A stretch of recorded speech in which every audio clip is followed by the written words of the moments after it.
Bueno, buenas tardes.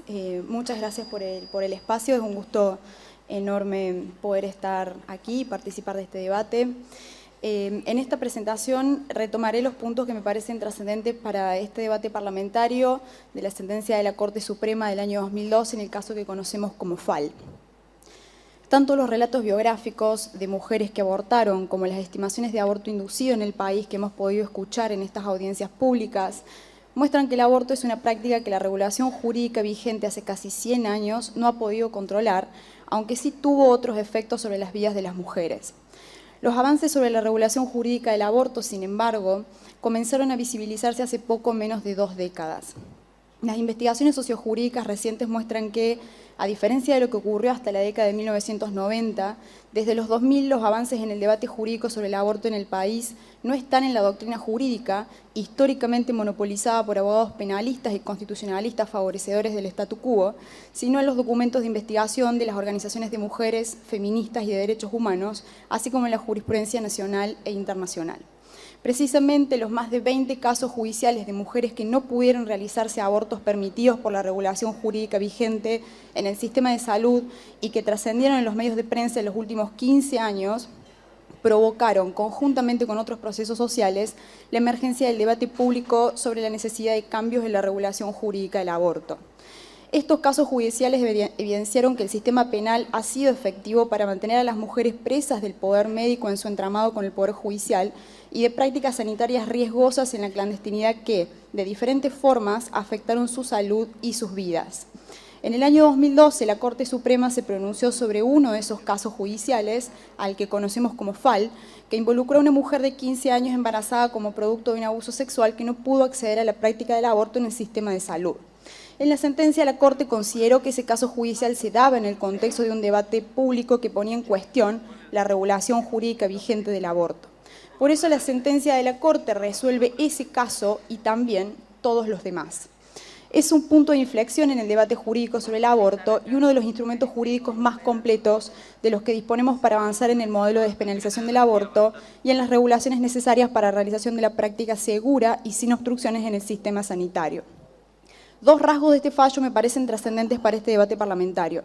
Un primer rasgo es que la sentencia de la Corte reconoce la ineludible dimensión transnacional del debate jurídico para mostrar que, si las mujeres somos consideradas en ese debate jurídico, la despenalización actual del aborto en nuestro país se ajusta al derecho internacional de los derechos humanos. Sin embargo, y siguiendo este razonamiento, podemos pensar que el modelo de despenalización actual es insuficiente. ¿Por qué? Porque los organismos de derechos humanos recomiendan a la Argentina flexibilizar el modelo regulatorio de despenalización que, como está propuesto en algunos de los proyectos que se debaten en el Congreso, implica no solo trascender el modelo de causales para que las mujeres y los varones trans no tengamos que dar razones para poder abortar, sino que además implica abandonar el sistema penal. En este sentido, la sentencia de la Corte permite situarnos en el marco del Derecho Internacional de los Derechos Humanos, que recomienda avanzar en otro modelo de despenalización, asunto que ha sido mostrado por diferentes expertos en Derecho Internacional en estas audiencias y que solo puede ser dirimido por este Congreso Nacional. Pero además, la regulación jurídica actual del aborto es insuficiente porque los organismos de derechos humanos recomiendan a la Argentina garantizar el acceso en todos los casos permitidos por la ley. Teniendo en cuenta esto, la Corte consideró entonces el contexto social de obstrucción de la práctica del aborto en el sistema sanitario en su entramado con el judicial y estableció los lineamientos que debe seguir el Estado como garante del derecho a la salud. Estos lineamientos han informado los proyectos que se debaten actualmente en el Congreso, aunque me interesa destacar 2 porque son los que diferencian a los proyectos en debate y que podrían provocar un retroceso en los avances jurídicos.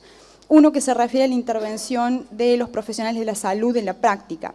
La sentencia de la Corte es enfática respecto de que la práctica del aborto sea realizada por un profesional de la salud, evitando exigir la intervención de otros profesionales.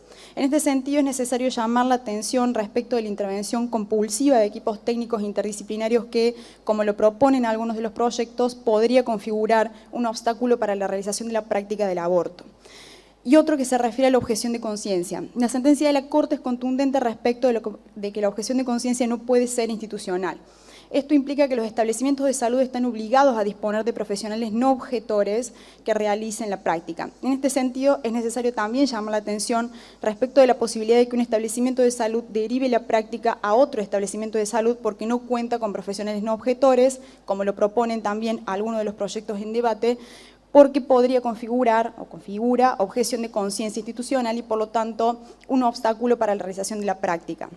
No existen, entonces, razones suficientes para apartarse de estos lineamientos dados por la Corte Suprema, puesto que son estos avances jurídicos recientes, pero además los datos de la realidad social los que deben guiar este debate y no asuntos de orden filosófico propuestos por la vetusta doctrina jurídica que jamás llegarán a resolverse mientras se precaricen la vida de mujeres y hombres trans en el país. Además, me gustaría destacar que el Congreso tiene la posibilidad de aprobar una regulación jurídica de orden público aplicable a todo el territorio nacional para que los derechos no sufran retrocesos en los tribunales provinciales, generando situaciones dispares en las provincias del país, sobre todo en aquellas provincias reticentes a los cambios sociales, como por ejemplo la provincia de Córdoba. Menciono esto como mujer habitante de la provincia de Córdoba, donde la aplicación del protocolo de atención de abortos no punibles se encuentra suspendida por una orden judicial que nos coloca a las mujeres de la provincia de Córdoba en una situación desigual respecto de las mujeres habitantes de otras provincias del país. El Congreso, entonces, está frente a una oportunidad histórica, como lo estuvo... Sí. Está entonces frente a una oportunidad histórica como lo estuvo cuando se reformó la legislación que nos permitió a las mujeres votar, estudiar o trabajar. Por eso esta reforma implica ampliar derechos, pero además redefinir una vez más en qué condiciones las mujeres y los varones trans podemos vivir en el espacio público. Muchas gracias.